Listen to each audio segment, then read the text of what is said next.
respected scholars, and honorable audience.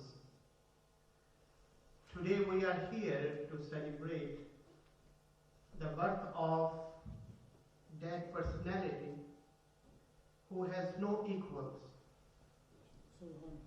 The one for whom Allah has created no resemblance.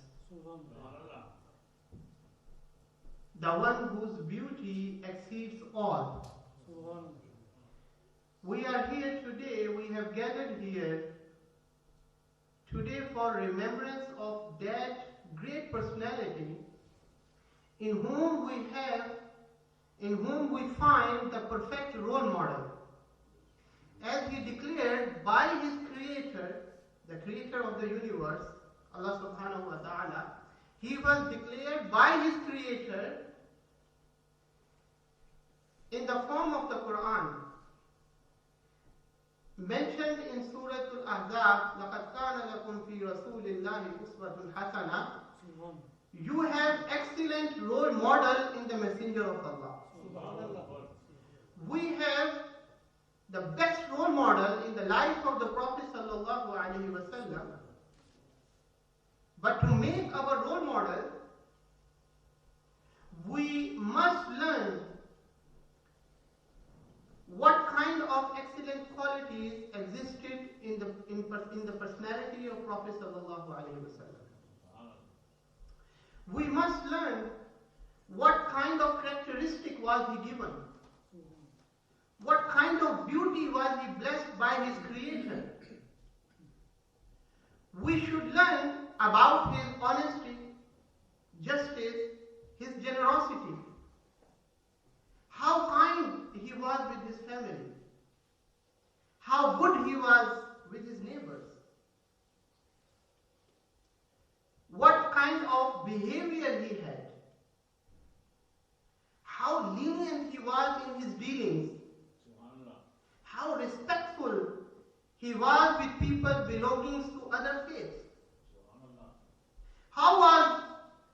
how he was a protector of people of different ethnicities.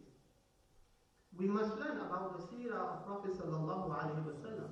Even though the Prophet sallallahu alaihi wasallam, he passed away 1400 years ago, but his character, his beauty, his perfect role model was preserved and protected by his creator in the form of the Quran.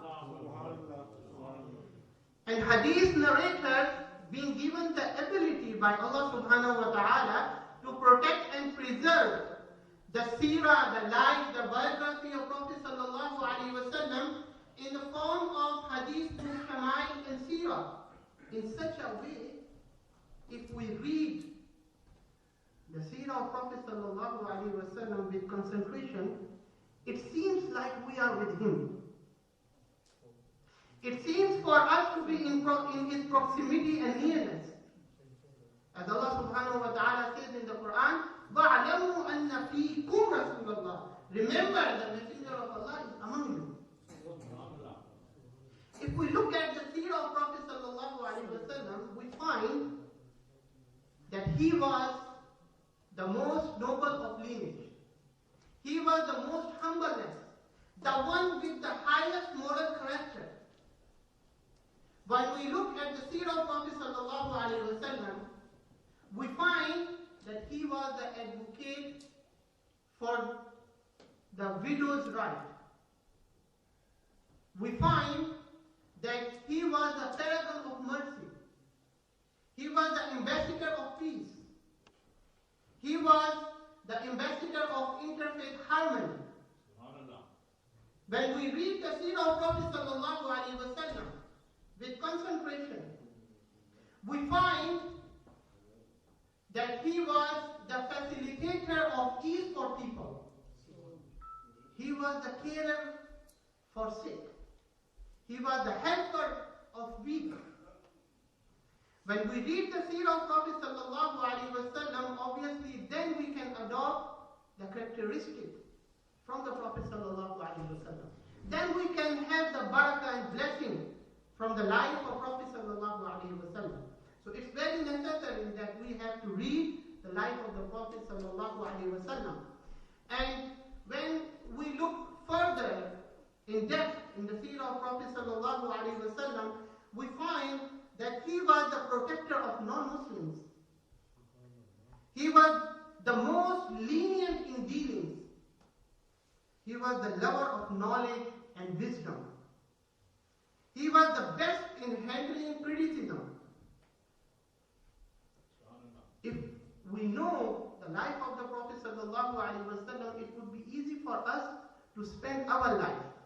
We know which situations what we have to do in certain situations, according to the seerah of Prophet sallallahu alaihi wasallam. And the Prophet sallallahu alaihi wasallam, he is only person. He is the most awaited person in human history. Subhanallah. What does this mean? How he was the most awaited person in human history? I'll tell you a story, very brief story, to show you how he was the most awaited person in human history. 1,000 years before the Prophet ﷺ came. This story was mentioned in Sharaf al-Mustafa. And Ibn Asakir, he mentioned this story in the history of Damascus. 1,000 years before the Prophet ﷺ came, there was a king called Tubba al-Awwal. There were several kings with the name Tubba in Yemen. He was the first Tubba, that's why he is called Tubba al-Awwal, the first Tubba. He had 7 countries, he had 7 lands in his supremacy and control. One day, he intended to visit all his lands. So he left Yemen.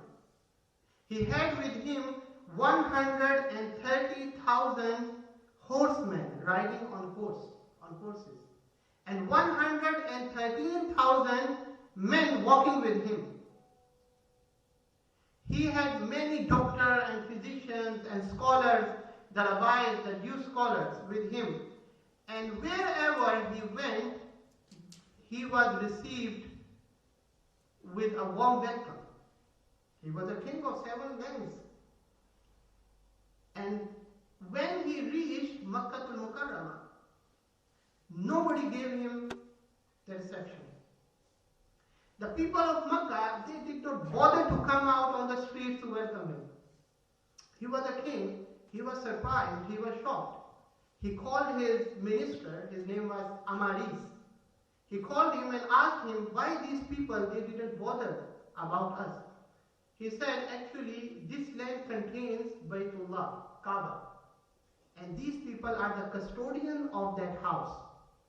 They don't respect to anybody. They are very proud. They are the custodian of that house. And people from all over the world, they come to this city once a year to perform their Hajj, to perform their pilgrimage. So all over the world, they do respect. They give respect to them. They don't respect to anybody. He was a king. He got angry. He became furious. And he made a very ill intention in his heart. And he made an intention that he will not leave Makkah al-Mukarramah until he destroys the Kaaba. That very day, he was afflicted with disease. Allah subhanahu wa ta'ala punished him. He was afflicted with disease. Pus started to come out from his eyes, from his ear, from his nose. And he called all the physicians and doctors who were with him. They came and they checked his pulse and heartbeat. They all said everything is fine. Then the scholars, the rabbis, the Jewish scholars who were with him, one of them, who was the main leader of the scholars, he came to the king and he said, I know how these diseases to be cured. He said, tell me, did you make any bad intention towards Kaaba? He said, yes. I made intention that I will destroy the Kaaba and I will kill the people of Makkah. He said, this is why you got this problem. There is just one way, if you want to be cured, you have to repent to Allah subhanahu wa ta'ala from this intention. He made tawbah to Allah subhanahu wa ta'ala straight away, and he was killed. Then they headed to other land, they headed to north of Saudi Arabia, and when they reached Madinatul Munawwara, which was known just up at that time, when they reached there, and he had the army with him, he had many scholars, rabbis, Jewish scholars, and as the scholars, the Jewish scholars, as they entered in Madinatul Munawwara, they saw the palm trees, the date trees. And they decided not to leave Madinatul Munawwara. All of them, they agreed, the scholars, they agreed not to leave Madinatul Munawwara, and the leader of rabbis, he went to, on the behalf of his scholars, he went to the king and he said that we will not leave this city. He asked him why. They told him, he told him that we have learned, we have studied in our scriptures, the rabbis, the scholars, our scholars, they have told us that the last prophet who would be born in Makkatul Mukarramah, and then he would migrate to the land which has these kinds of palm trees. So in Madinatul Munawwara, the palm trees, this is a unique quality of Madinatul Munawwara.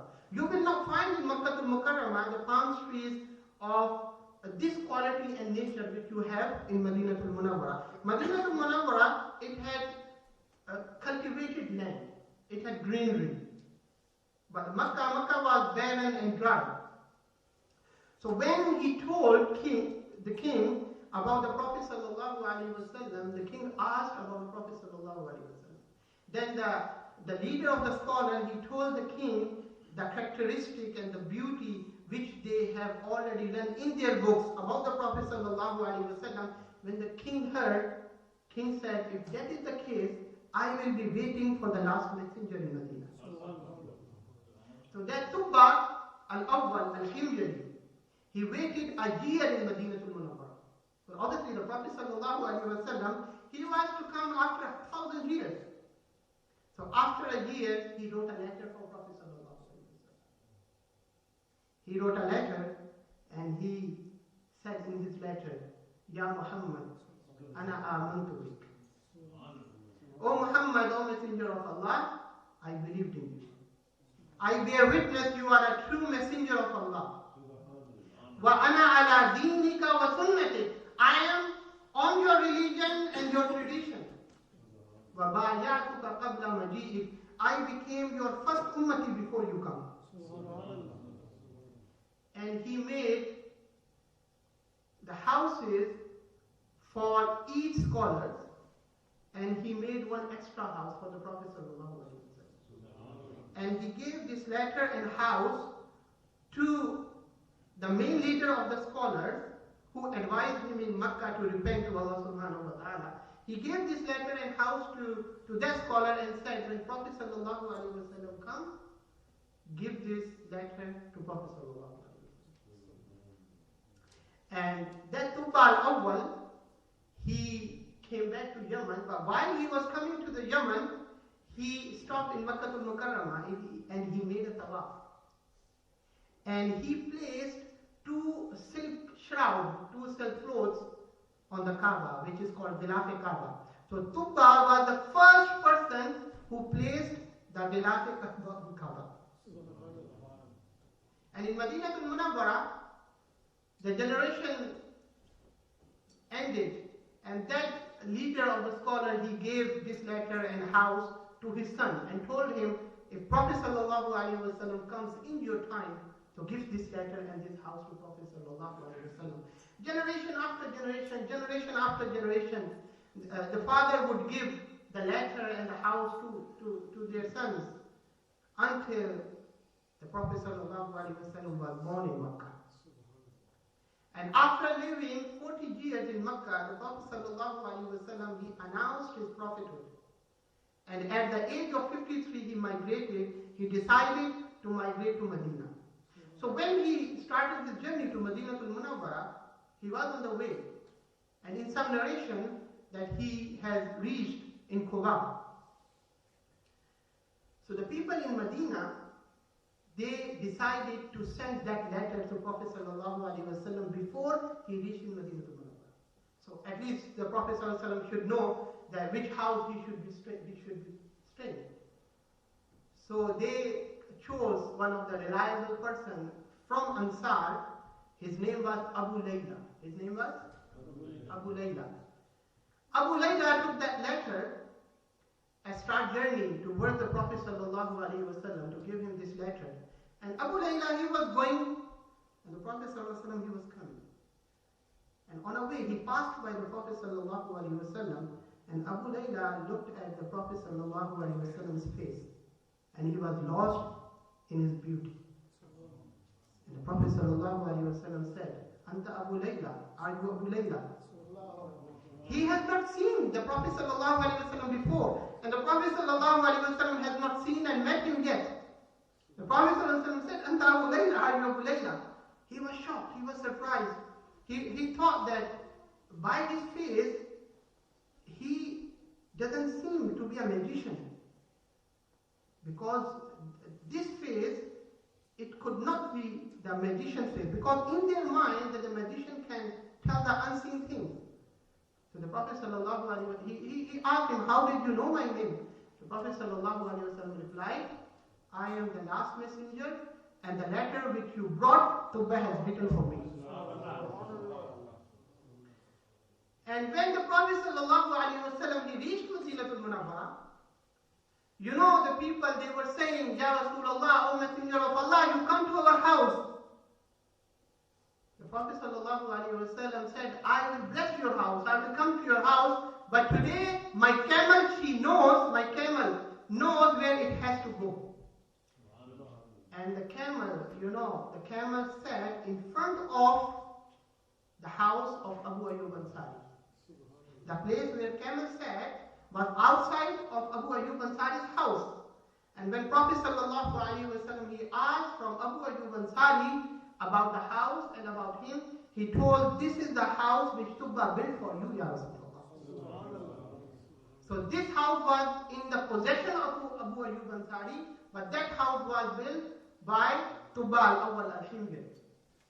So the Prophet ﷺ, he was the most awaited person in human history. And more importantly, he was the most awaited person in human history, and he is most awaited person in human history. And he would be until the day of judgment. But the difference is that before he was born, people were waiting for him to see him physically. But today, the people wait to see a single glimpse of his beauty in his dream. But he was the most awaited person in human history, and he is, and he will be the most awaited person in human history. May Allah subhanahu wa ta'ala allow us to follow his footsteps, to have his barakah, his blessing. Wa akhir da'wana alhamdulillahi rabbil alamin.